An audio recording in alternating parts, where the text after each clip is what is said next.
Good evening, and thank you for watching ECSO News on Blab TV, where facts matter. I'm Sergeant Melanie Peterson. And I'm Amber Southard. Let's take a look at our top trending stories.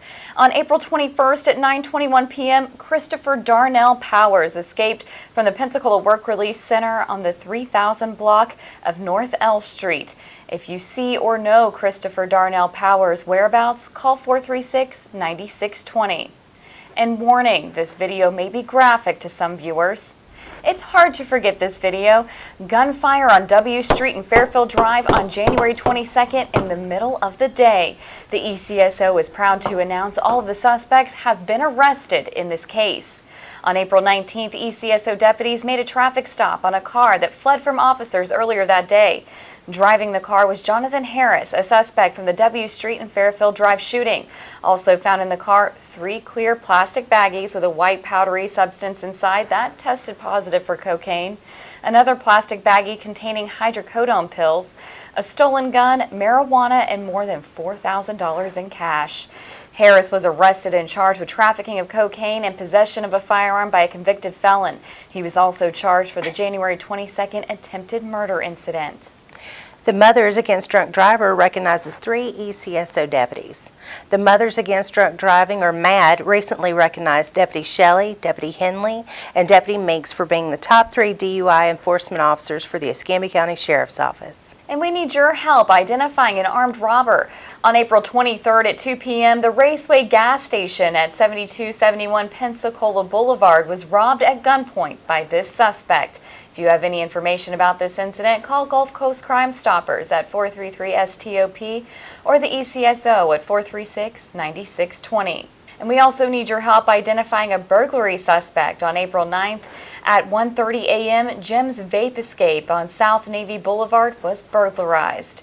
This suspect was caught on camera stealing a large amount of vaping equipment and supplies. If you have any information, you can also call Crime Stoppers or the ECSO.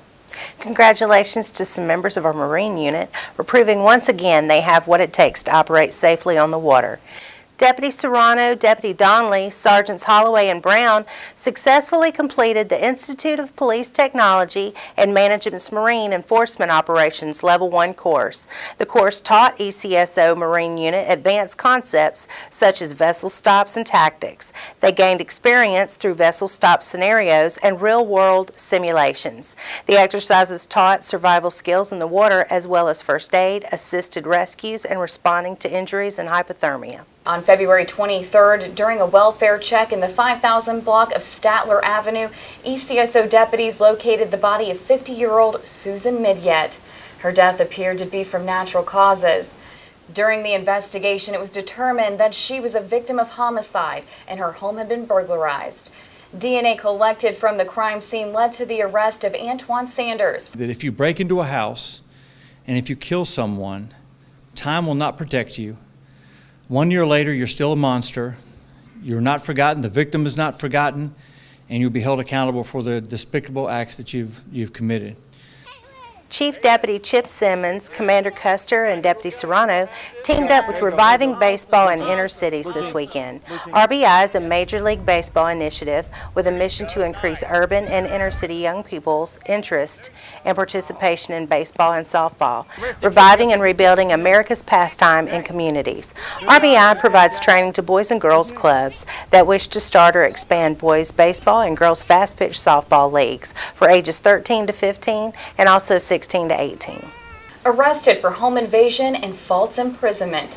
On April 13th at 1:33 a.m., ECSO deputies were called to the 4000 block of Ashland Avenue for a reported home invasion. The victim told deputies that 3 white males came into his home, held him at gunpoint, and stole his money, then kidnapped his girlfriend and left in a silver Ford Edge. During the investigation, it was determined that his girlfriend's ex-husband, Justin Cook, along with 2 accomplices, Jonathan Coffey and Joshua McMinnis, took the girlfriend to Seminole, Alabama, where they hid the money and guns on property that belonged to one of Coffey's family members. Cook then drove back to Florida and was spotted in the parking lot of the Circle K on 2205 West 9 Mile Road. The girlfriend was found to be unharmed. Cook was arrested and charged with robbery, home invasion with a firearm, aggravated battery with a deadly weapon, false imprisonment, tampering with evidence, grand theft, and possession of a firearm by a convicted felon. And Coffey and McMinnis were also arrested and charged with robbery, home invasion with a firearm, false imprisonment, tampering with evidence, and grand theft. Congratulations to Sergeant Tyree for graduating from the Florida Leadership Academy. The goal of the Florida Leadership Academy is to prepare first-line supervisors in criminal justice organizations to exemplify the character and integrity expected of criminal justice professionals and to examine the various components necessary to being an efficient leader. Congratulations, Sergeant Tyree. The Escambia County Sheriff's Office is offering a free training opportunity to help places of worship consider the security needs of their facilities and operations. The training is designed for anyone responsible for the safety of their place of worship and will help attendees to understand the challenges and needs of worship security. The goal is to make the process of creating a secure environment easier, less expensive, and more efficient. The next class will be held at the Escambia County Sheriff's Office at 1700 West Leonard Street. Seating is limited. To secure a seat, please complete a registration. We lost a great ECSO mounted posse horse earlier this month. Karen Powell's horse Tag passed away. Please keep Karen in your thoughts and prayers. And Tag, you brought so many smiles to our community. You're missed. Arrested for bringing a gun to an ultrasound school. On April 17th, ECSO deputies responded to the Florida Institute of Ultrasound on University Parkway after dispatchers received information that a male and female were on their way to the institute with a gun. Deputies arrived on scene and were able to apprehend Mark and Mary Kinney before they entered the building. During a search, a gun was found in Mark's waistband and a plastic baggie with white residue in his shirt pocket, which tested positive for methamphetamine. Mark Kinney was charged with possession of a firearm by a convicted felon, possession of a concealed firearm, and possession of drug paraphernalia. Mary Kinney was charged with possession of a firearm by a convicted felon, possession of a concealed firearm, and introduction of contraband into a county detention facility. Too often unused prescription drugs find their way into the wrong hands. That's dangerous and often tragic. That's why the ECSO participates with the DEA in a National Prescription Drug Take-Back Day, which is a safe, convenient, and responsible way to dispose of unused or expired prescription drugs. Clean out your medicine cabinets and turn in your prescription drugs safely and anonymously at the National Prescription Drug Take-Back Day. It's this Saturday, April 28th, from 10 a.m. to 2 p.m. at one of the following 6 Walgreens drop-off locations. An ECSO deputy provides a new leash on life. Deputy Rasmussen rescued this little German Shepherd puppy earlier this month. He definitely seems to have a soft spot for puppies. In July 2016, Deputy Rasmussen rescued another puppy he later named Loki. The vet says she has a dislocated hip, but she is recovering well. The Rasmussen family named her Tova. As you can see from the photo, Tova is happy with her new dog family, Big Brother Thor and Big Sister Loki. The ECSO would like to warn you of a possible scam. Escambia County Sheriff's Office investigators would like to remind the public to be on alert for scammers using various methods to defraud you and your family members. A recent incident was brought to our attention in which the scammer claimed to be an employee of the ECSO and told the recipient that if she did not send money by electronic payment right away, he would issue a warrant for her arrest for failure to appear for jury duty. If you receive such a call, please contact the Sheriff's Office and report it.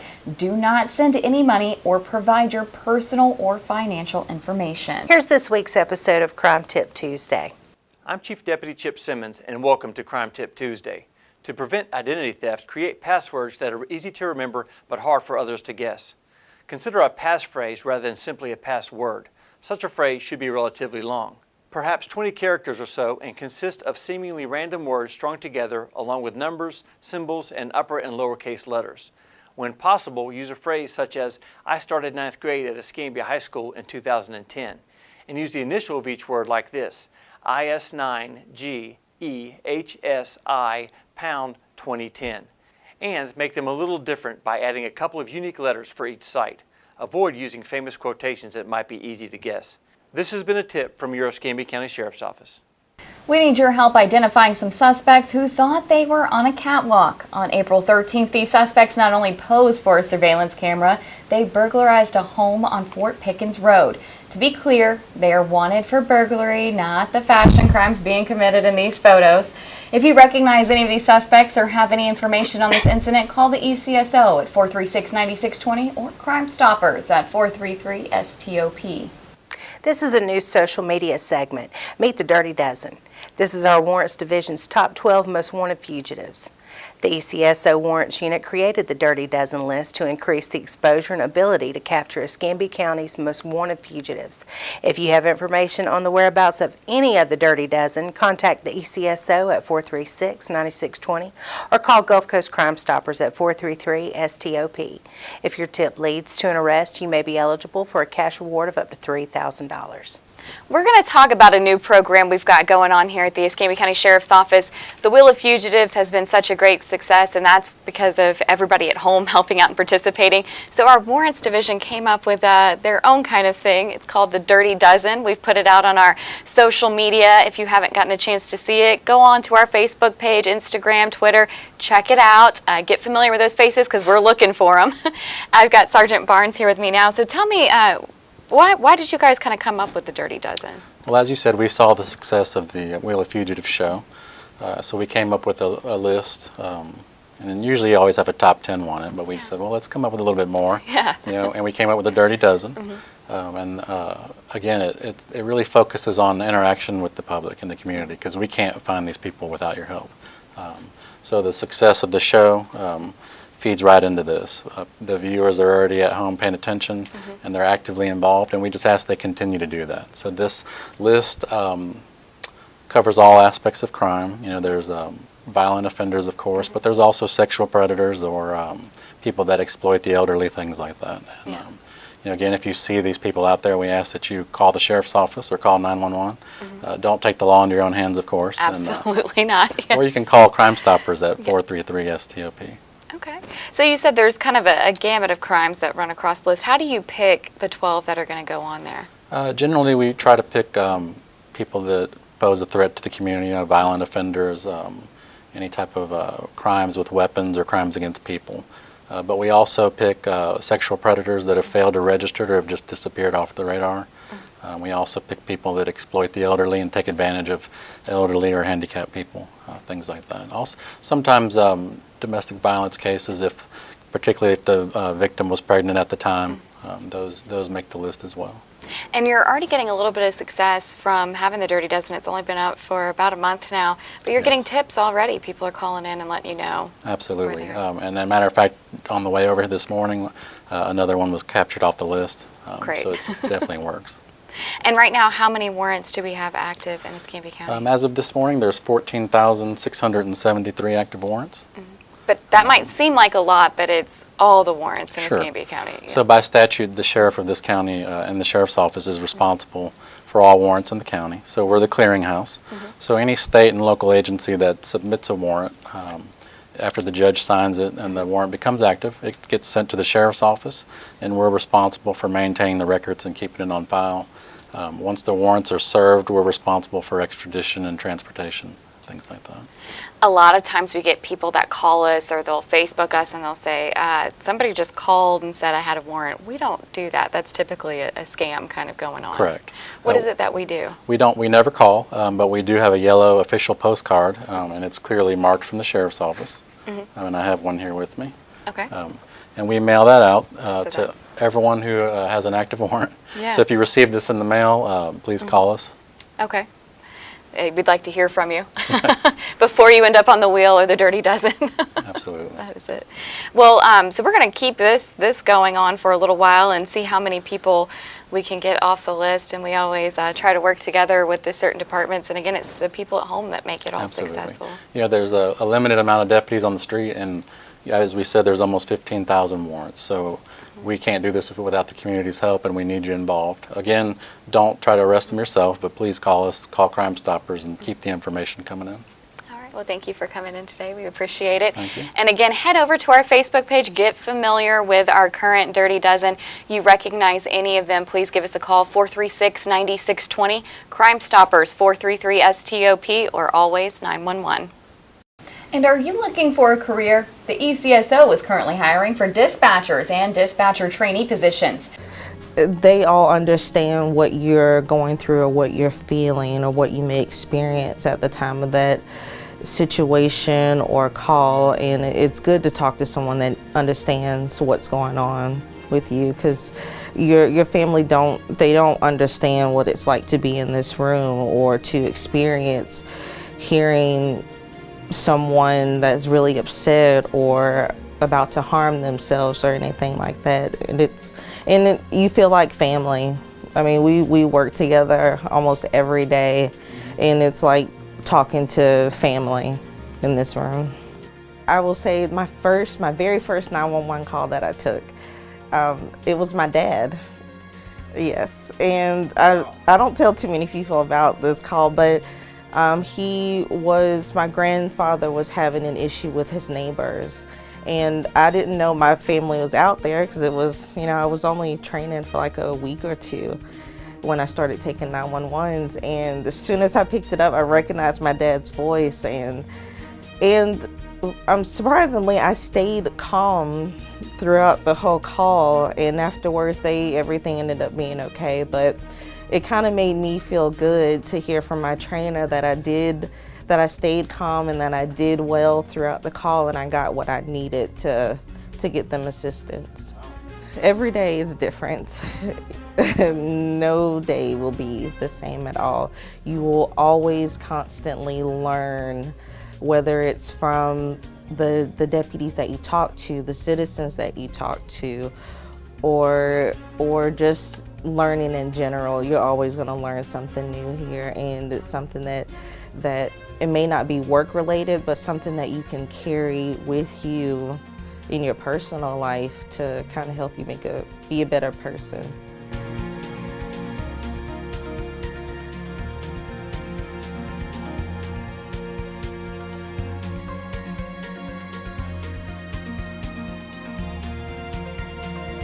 Are you ready to go behind the scenes with the ECSO?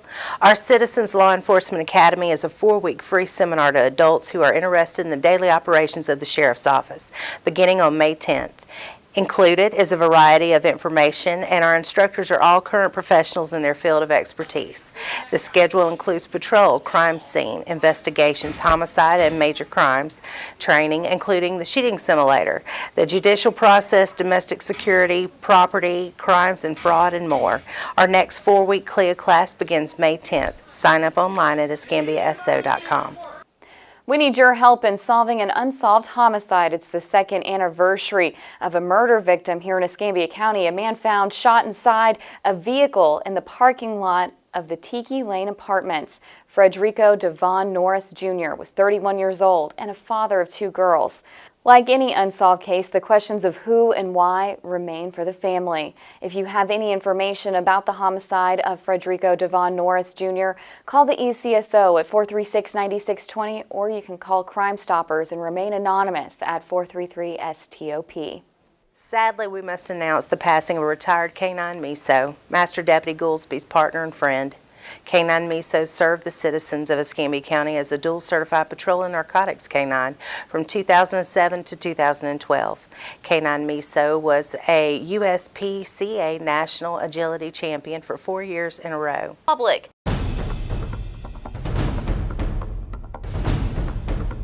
We need your help locating the people in this week's Crime Stopper segment. Our first featured fugitive is Maximilian Maroney. He is 28 years of age and is wanted for possession of drug equipment, possession of marijuana, and violation of probation for possession of cocaine, driving while license suspended, and possession of marijuana again. Maroney has no bond. Hello. Whoa. Wow. I almost didn't get that out. I know, that's a lot. And his name's Maximilian, too. Like, that's the name of, like, millionaires and stuff. You don't think that he'd have all this. No, easy there, Maximilian. Turn yourself in. Do the right thing. That is crazy. And if you see him out there, you don't want him out there on the streets with all those charges. No way. Go ahead, collect that reward, Absolutely. Turn him in. Our next is Terry Starr, Amber. She's 27 years of age and is wanted for possession of a controlled substance without a prescription times 2 counts, and possession of drug equipment. Starr has no bond.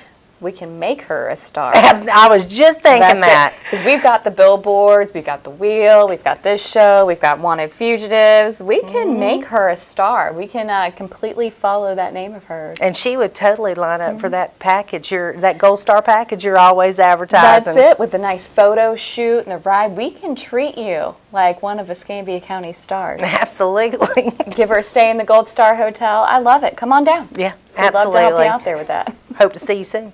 And finally, Christopher Powers. He's 27 years of age and he's wanted for escape. Powers has a no bond also. And this just doesn't make sense. We have him on our Facebook page and everything else. Come on.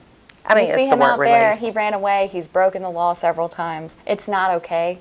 We don't want an escapee out there in our community. So if you do see him, do the right thing. Turn him in. You can remain anonymous. Call Crime Stoppers 433-STOP, or you can give us a call right here at the Sheriff's Office 436-9620. That's right. We'd love to pick him up. Absolutely. Because like Amber and I always say, crime doesn't pay. But we do. Right here from your Escambia County Sheriff's Office, we present you with Wheel of Fugitives! I wonder who our lucky winner is going to be. let's Only find one way to out. find out.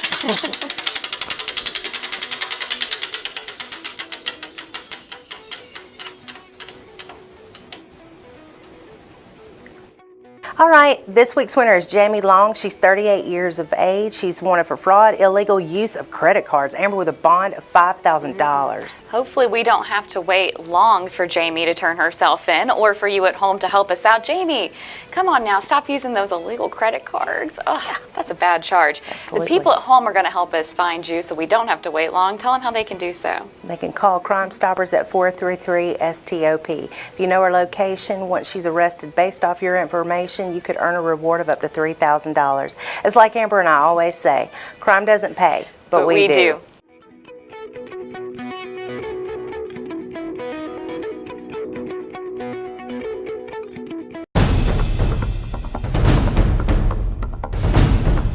We need your help locating the people in this week's Missing Persons segment.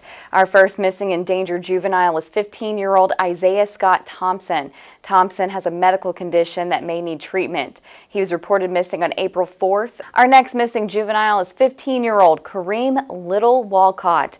Walcott was reported missing on March 31st. He's an habitual runaway. 17-year-old Trinity Trainer was reported missing on March 26th. And Stormy Lynn Brown was reported missing on April 14th. Brown is 17 years old and considered a habitual runaway. Our last missing juvenile is 15-year-old Adrian Cummings. He was reported missing on April 5th. If you have any information on any of these missing people, contact the ECSO at 436-9620.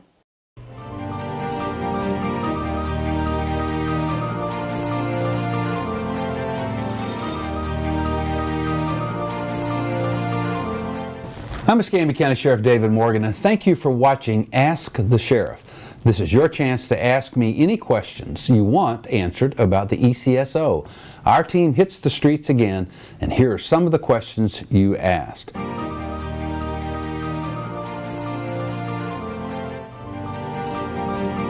Some citizens wrote in and kind of asked a general question as to what do we think are the most important traits or attributes that we look for in young men and women that want to come into law enforcement. And again, the first things that come to mind is, tolerance, having a sense of humor, being compassionate, that sort of thing. But probably the answer, I think, that probably most accurately describes what we're looking for as agency heads, and I'm speaking of myself and other Florida sheriffs and other chiefs of police throughout the nation, was back my first year in office. We had a block of instruction at the Florida Sheriff's Academy, and the subject was character versus competence. And it was, again, the subject basically was, what are we looking for in young men and women that decide that they want a career in law enforcement? And so they kind of synthesized this thing down to answer your question, and it was about character. because competence can be taught to anyone of reasonable intelligence. We can, teach you, basic ticket writing 101 or traffic stops, or, how to handle a domestic violence situation. All of those things can be very mechanical, meaning that we're going to teach you the elements of the law, officer safety, citizen contact, etc. But what we cannot teach to someone who is devoid of it or who hasn't been taught that from their very early learning experiences is that thing called character. Do you know the difference between right and wrong? Or is it something that we have to prod you or remind you of? And as silly as it may sound in today's society, and it started way back in the 60s with something that became in vogue, which was called situational ethics. And it revolved around the basic question of when is it okay to lie? And so situational ethics, this whole field in the area of psychology, was brought up about, well, to save my life or to save someone else's life, I think I could probably lie to get out of that. And while those are instances in the extreme under great moral duress, it's kind of been extrapolated out now to, well, maybe to get my way would be okay. Or if I'm going to hurt or harm someone's feelings, it would be okay to lie in this circumstance. And so quite obviously, we lose our morality and our character and our integrity by degrading it. It's a series of degradations that go down and we kind of mainstream it's okay to lie. An example is today in the area of employment, most employers will tell you that they throw out about 65 to 70% of what's in your resume because it's creative writing. A whole industry sprung up several years ago of resume writing, to where I take the most mundane or simplest of things and I kind of expand on that to where, I've got you walking on water and, feeding the multitudes with a few pieces of bread and some fish, and, raising the sick and, healing, or raising the dead and healing the sick. And so we all kind of read those and kind of give it a big ho-hum. But it is difficult for some people to basically say yes or no, or what to see and define what is right and what is wrong. And that's that thing we call character. And so we look for that in young men and women today through our testing process and through the background investigation, through the polygraph exam. Do you know the difference between right and wrong? And so character is probably the thing that we look the most for those who want to come into the area of law enforcement. Why? Because your safety and the security of our community and our nation depends upon men and women who know the difference between the two.